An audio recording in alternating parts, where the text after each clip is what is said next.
ቆይ ምንድነው ቤቱ ጭር ያለው? ማንም የለም ማለት ነው ደግሞ ዛሬ? በቃ ተጀመረ።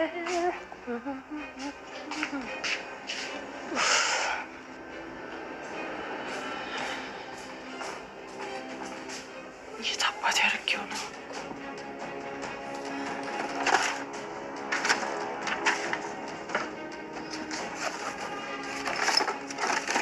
ምንድነው ማየ? ጉድሽን አላወቅሽ? የምን ጉድ? እስኪ ተይኝ የኔ ልጅ እባክሽ። እማዬ ምን ሆነሻል? የቤታችንን ጉድ የተሸከመ ወረቀት የት እንደጣልኩት ጠፋብኝ። ቆይ አመመሽ እንዴ? ህመም በስንት ጣዕሙ። ታዲያ ምን ሆነሻል?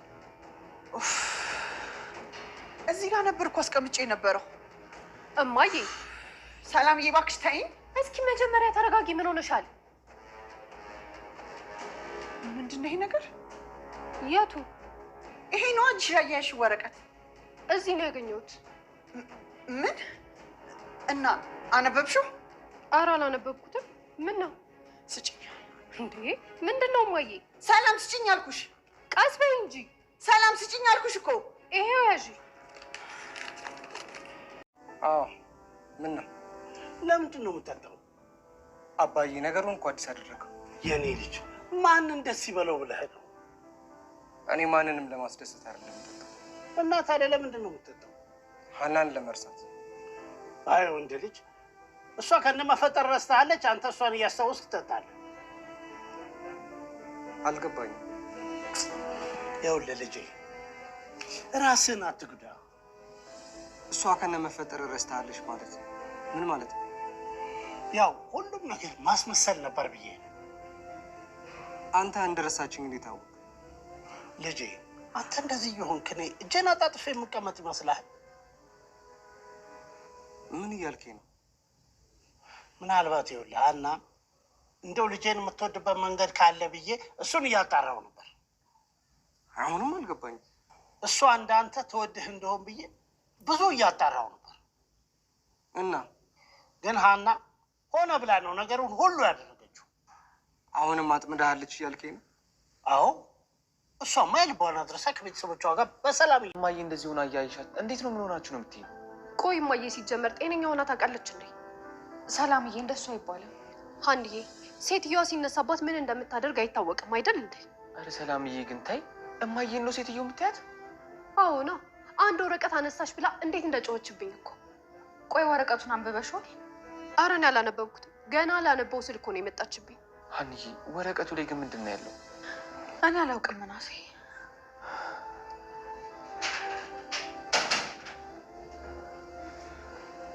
እንዴት አመሻችሁ? ደህና። ምን ሆናችኋል? ምንም። በጣም ተረብሻችኋል እኮ።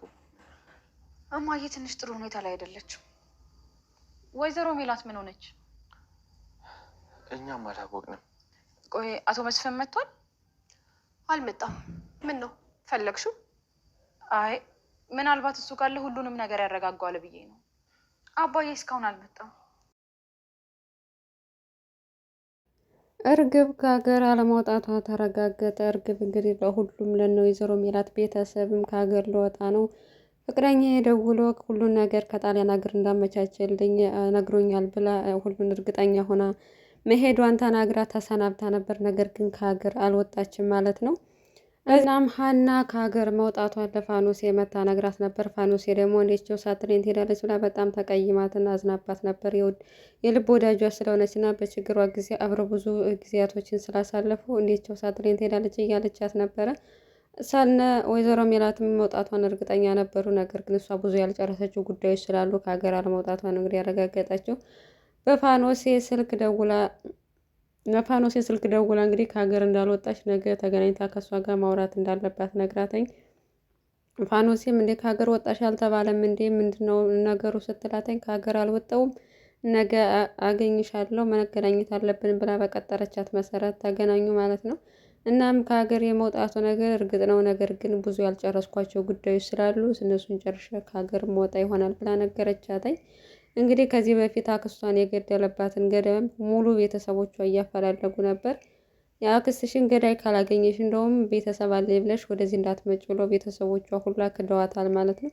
እሷም ወይዘሮ ሜላት ነበር የገደለቻት የመሰለቻት ለረጅም ጊዜ። ከዛ ግን ወይዘሮ ሜላት ታስራ ከእስር በነጻ ከተለቀቀች በኋላ የተከታተለች ነበር። እናም ወይዘሮ ሜላት ነጻ ስትወጣ ያው ገዳይዋ አቶ በቃሉ እንደሆነ ደረሰችበት ማለት ነው።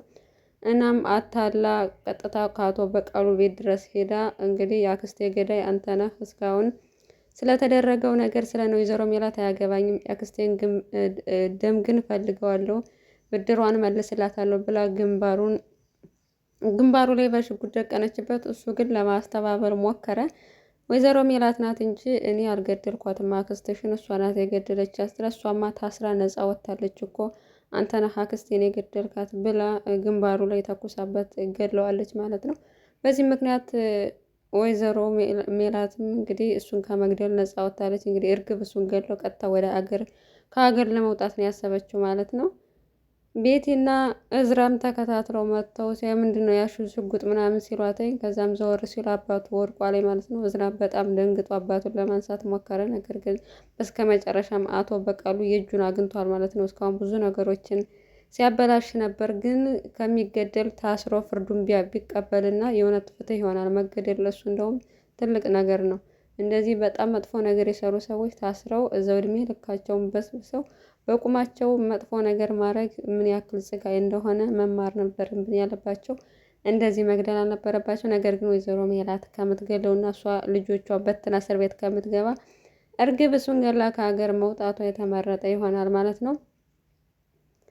እዝራም በሀና ምክንያት በተደጋጋሚ እየሰከረ ወደ ቤት እየገባ ይገኛል። እናም አባቱ ለምንድን ነው እንደዚህ እየወንክ ያለው? እሷ እኮ ሁሉን ነገር ጥላ ረስታ የራሷን ህይወት እየኖረች ነው። አንተ ነህ እንጂ ጅል እስካሁን እሷ በእሷ ምክንያት እየተጎዳ ያለችው ሲለው፣ አንተ እንደረሳችኝ በምን አወቅ ብሎ ጠየቀው። እናም እኔ አንተን ለመጠበቅና አንተን ጉዳት ለመቀነስ ክትትል እያደረግኩ ነበር፣ እየተከታተልኳት ነበር። እሷ ረስታሃለች ወይስ እስካሁን ትወዳለች የሚለውን እያጣራው ነበር። እናም እሷ ረስታ የራሷን ህይወት እየኖረች ነው ብሎ ጠየቀው። እናም አውቃ እስካሁን ራሱ እየተጫወተችብህና እየቀለደችብህ ነው እንጂ የምር ወደህ አይደለም ብሎ ነገረው ማለት ነው። እሱም በጭራሽ እሷማ እኔ እንደዚህ ተጫውታብኝ አቀርም እሰራላታለሁ እያለ እየፎከረ ወደ ወይዘሮ ሜላት ቤት ሄዷል። በሌላ በኩል እንግዲህ የድራማው ፓርት የሆኑት አባባ ኖላዊ ከብዙ ስቃይ በኋላ አሁን ከህመማቸውም ከብዙ ነገራቸው ተገላግለው አሁን ላይ ፈጣሪያቸውን እያመሰገኑና እነውም ከፋኖሴ ጋር የተደረገላቸውን ሁሉ ነገር እየቆጠሩ ነበር። በረጅም ድራማው መጀመሪያ አካባቢ እንግዲህ ታመው በስቃይ ነበር፣ የወገባቸውን እያመማቸው ይሰቃዩ ነበር። ሀናም ስትሰቃይ ነበር። ከደርሴ ድረስ መጥተው እንግዲህ በህመማቸው ምክንያት በጣም ብዙ ችግሮችን አይተዋል። እናም ከህመማቸው ተፈውሰው ድጋሚ አዲስ ሰው ሆነው እንግዲህ ለመሞሸር እና ባለትዳር ሆነው የልጅም አባት ለመሆን በቅተዋል እና በዚህ ምክንያት ፈጣሪያቸውን እያመሰገኑ ነው። ፋኖሴንም የመሰለ ሚስት በስከ መጨረሻ አግኝተው የእሳቸው መጨረሻቸው በጣም ነው የሚያምረው። ስለተደረገላቸው ነገር ሁሉ ፈጣሪያቸውን እያመሰገኑ አንድ ላይ ጠቅልላ ፋኖሴ ወደ እነሱ ቤት ሄዳ አንድ ላይ እየኖሩ ይገኛሉ። በሌላ በኩል ወይዘሮ ሜላት እንግዲህ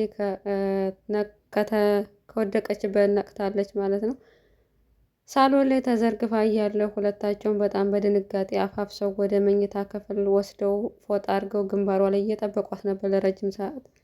እናም ሀና ያው ነርስ ስለሆነች በሙያዋ ታውቃለች። ያው የተቻላትን ነገር አድርጋ በስከ መጨረሻም ወይዘሮ ሜላት ከእንቅልፏም ከድንጋጤዋም ነቅታለች ማለት ነው። ነገር ግን ስትነቃ የሰማችው ነገር ህልም የሆነ ነበር የመሰላት። ነገር ግን ህልም አይደለም፣ የሆነው ነገር ሁሉ እውነት ነው። እናም በእጇ የያዘችው ወረቀት የደብዳቤ ጻፈላት ነበር። ልጆቿም እንዲያውቁ ስለማትፈልግ ደብዳቤውን ፍለጋ ተነስታ እየሄደች እያለ በመሀል ሰላም ወደ ሳሎን እየመጣች መንገድ ላይ አግኝተው ይዘው ነበር። ነገር ግን ምንድን ነው ወረቀት ብላ ግራ በመጋባት እጇ ይዛ ቁጭ ብላ ፊልም እያየች እያለ ወይዘሮ ሜላት ወረቀቱን እየፈለገች በጣም በቁጣና በድንጋጤ ሆና እየፈለገች አየቻት። ምንሽ ነው ማየ ብላ ስትቆም ሰላም ወረቀቱን ከእጇ ስላየችው አንብበሽዋል ወይ ስላነበብሽው ምንድነው በእጅሽ ያልሽው ብላ ወረቀቱን በቁጣ ቀማቻት። ሰላም ሴትዮ የተነሳባት እንደ ድጋሜ ብላ በቁጣና በድንጋጤ ስለቀመቻት ተናዳ የሆነውን ነገር ስላላወቀች እና ስላልገባት እናቷ ላይ እየተናደደችባት ነበረ። እናም ወይዘሮ ሜላት ያው የተነገረው ነገር እርግጠኛ ሆና ነው የተደረገው ነገር ማለትም አቶ መስፍን ከአውሮፕላን መከስከሱን እርግጠኛ ሆና ነው ለልጆቿም እንዴት መናገር እንዳለባት በጣም ግራ ገብቷት እያለ አባባ ኖላዊና ፋኖስ ወደ እነሱ ቤት ይሄዳሉ ማለት ነው። በዚህም ምክንያት እንግዲህ እሳቸው የሆነውን ነገር ሁሉ ያውቃሉ። ከዚህ በፊት ከመሄዱ በፊት አግኝተው ብዙ ነገር አማክሯቸዋል። ከሀገር መውጣትን ነው እንጂ አውሮፕላን መከስከሱን አያውቁም። እና የተፈጠረውን ነገር ሁሉ ነገረቻቸው። ነገር ግን እሷ ለልጆቹ የሆነውን ነገር መናገር ስላለባት ምክንያቱም አባዬ ለምንድነው ስልክ የማያነሳው?